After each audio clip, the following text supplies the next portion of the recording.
सतगुरु रूपी प्यारी सात संगत जी, प्यार और सत्कार से कहना, धन निरंकार जी। सतगुरु माता जी का शुक्राना करते हैं, जो हमें हर पल यही सिखा रहे हैं कि जो भी वचन यहाँ से आते हैं उनको अपने जीवन की ढाल बनाएं, उन पर हम चलते हुए कर्म कमाएं। संपूर्ण हरदेव बानी में सतगुरु बाबा हरदेव सिंह जी महाराज भी फरमाते हैं, जो गुरु कहे सो कार कमाए, उसको गुरु सिख कहते हैं। और शहनशाह जी भी हमें यही बात समझा कर गए हैं कि शहनशाह जी कहते हैं कि तुम्हें बताया है कि दास बन जाओ, पहले अपने घर को ही लो। यदि तुम अपने घर में ही दास नहीं बनते तो बाहर तुमने क्या दास बनना है। केवल शीश झुकाने से कुछ नहीं बनता। यदि दिल साफ ना हो तो शीश झुकाए जाओ, इसका कोई इसका कोई मतलब नहीं होगा। अंदर बाहर से नम्र हो जाओ, बाहर से तो देख लिया जाता है। यदि हृदय से नमस्कार करते हो फिर तो शीश झुकाना मुबारक है। यदि बेटा हो तो अपने माँ बाप का मान करो। यदि बाप ज्ञानवान हो तो उसका इतना सम्मान करो कि बस समझो कि जो कुछ है मेरे माँ बाप ही हैं। इसी तरह इसी तरह यदि माँ बाप हो और बेटा ज्ञानवान हो तो कहो, वाह वाह, मेरे बेटे जैसा इस धरती पर कोई और नहीं है, मेरा बेटा भगत है।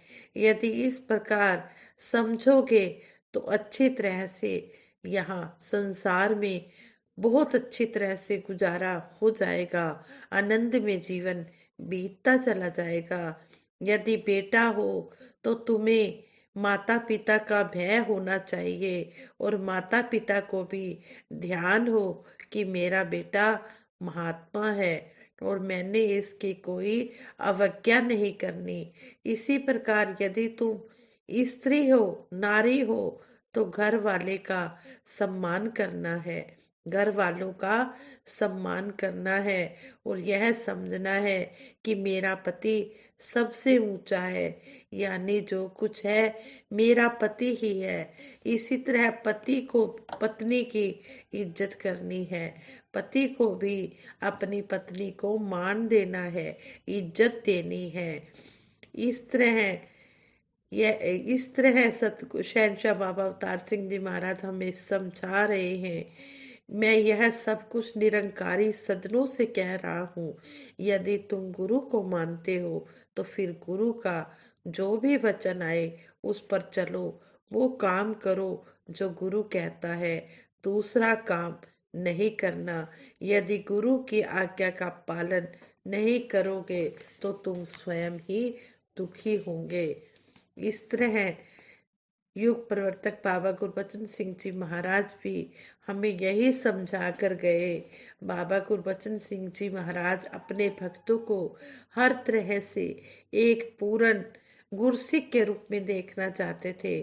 जैसे माँ बच्चे का पालन पोषण भी करती है और उसकी सुरक्षा भी करती है, उसी तरह सतगुरु गुरसिक की सुरक्षा भी करता है और इसकी पाक पवित्र आत्मा पर कभी भी किसी प्रकार का लोभ मोह लालच की मैल नहीं जमने देता। सतगुरु जानता है कि मानव मन को सबसे अधिक चक्कर व भ्रम में डालती है तो वह है धन दौलत। वह अपने गुरसिखों को जहाँ माया के लोभ से बचाता है, वहीं संतों महापुरुषों के हक की कमाई में से की गई सेवा को सही तरीके से प्रयोग करना भी सिखाता है। क्योंकि गुरु घर का पैसा अगर निजी स्वार्थों के लिए लालच रूप में प्रयोग किया जाए तो वह ऐसा जहर है जो धीरे धीरे असर करता है। इस संबंध में हजूर बाबा गुरबचन सिंह जी महाराज और शहनशाह बाबा अवतार सिंह जी महाराज के बीच हुई बातचीत को भी इस तरह दासी आप जी के चरणों में रख रही है। ये बात हमें आदरणीय महात्मा जी आर.डी. सत्यार्थी जी ने बताई। कहने लगे, बात ऐसे हुई कि हजूर बाबा जी दास की ड्यूटी लगा रहे थे कि मैं रसीद बुकों की छपाई के बारे में जानकारी लेकर आऊं। उन दिनों दास को संत निरंकारी हिंदी की सेवा मिली हुई थी। अभी बाबा जी दास से बात कर ही रहे थे कि दूसरी तरफ से शहंशाह बाबा अवतार सिंह जी महाराज खुंडी हाथ में लिए वहां पर आ गए। आते ही पूछने लगे, शास्त्री जी को शास्त्री जी को यानी कि दास की तरफ इशारा करते हुए बोले, अब कौन सा काम दे रहे हो? बाबा गुरबचन सिंह जी महाराज ने जवाब दिया, शहंशाह जी, सोच रहा हूँ मिशन का विस्तार हो ही रहा है, फिर यह संतों की खून पसीने की कमाई होती है, यह कहीं कहीं गलत हाथों में न चली जाए, इसलिए संत निरंकारी मंडल के नाम की रसीद बुकें छपवाई जाएं, जो हर ब्रांच को दे दी जाएं। ध्यान रहे, जब शहंशाह जी गुरु गद्दी पर थे, उस समय नमस्कार की माया हर ब्रांच से कैश रूप में ही सीधे मंडल के कैशियर के पास जमा हुआ करती थी। महापुरुषों की ईमानदारी और सतगुरु का भय, निरंकार की उपस्थिति का एहसास ही इस सच्चे सुच्चे हिसाब का आधार था। शहंशाह जी अक्सर अपने विचारों में यह बात फरमाते थे, गुरु घर का एक पैसा भी किसी लालच में फंसकर जेब में डाल लोगे तो यह तुम्हारी जेब खाली कर देगा, इसलिए गुरु घर में तो सेवा करते रहो ताकि आपकी कमाई में बरकत बनी रहे। उसी ध्यान से बाबा गुरबचन सिंह जी की बात सुनकर शहंशाह जी ने फरमाया, उसी ध्यान से बाबा गुरबचन सिंह जी की बात सुनकर शहंशाह जी ने फरमाया, आप तो मालिक हो, जो करोगे ठीक ही होगा, लेकिन गुरु घर का पैसा ऐसा जहर है जो कि घातक सिद्ध हो जाता है। इसे खाना और हजम करना किसी के बस की बात नहीं है। शहंशाह जी की बात सुनकर बाबा जी ने आशीर्वाद मांगा और अपने विचार प्रकट किए।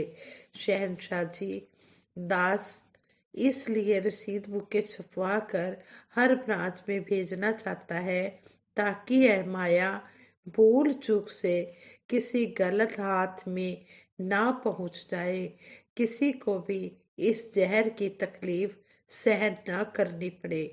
कई बार गलत व्यक्तियों के हाथ में माया पहुंच जाती है क्योंकि भोले भाले महापुरुष उन्हें गुरु का रूप समझकर माया भेंट कर देते हैं, लेकिन वे किसी न किसी लालच में फंसकर उस माया को अपने निजी कामों में खर्च कर देते हैं।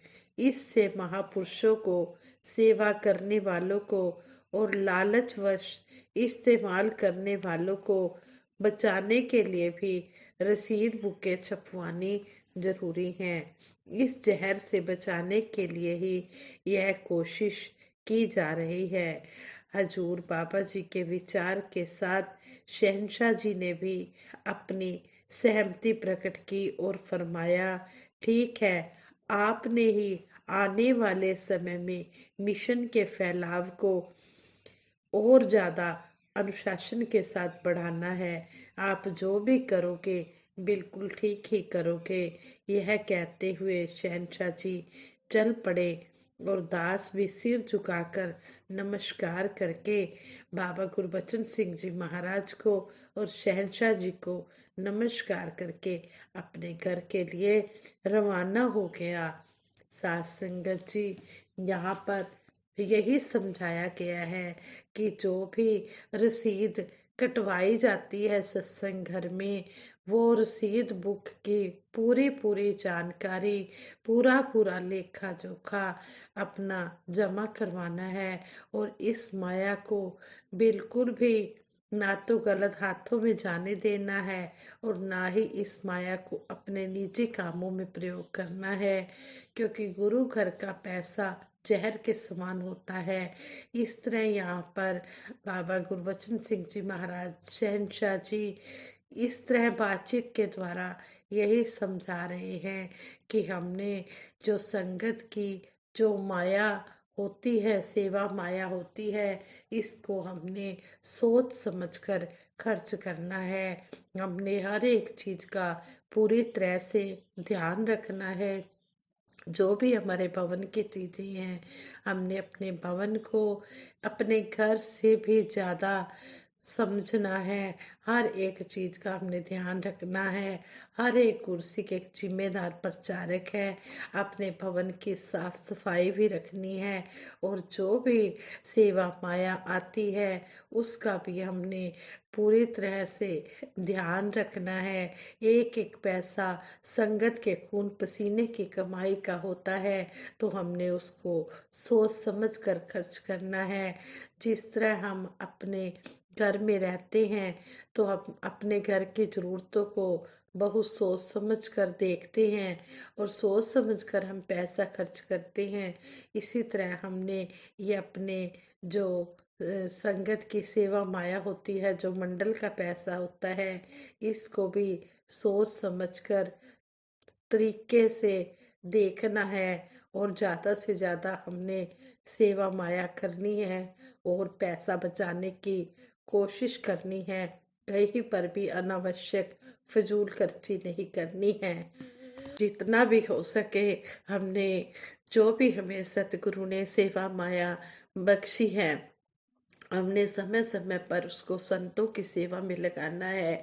कहते भी हैं, जो संतां दी सेवा अंदर तन मन धन लगांदा ਏ, मन दी मैल असल भी समझो अपनी धोई जांदा ਏ।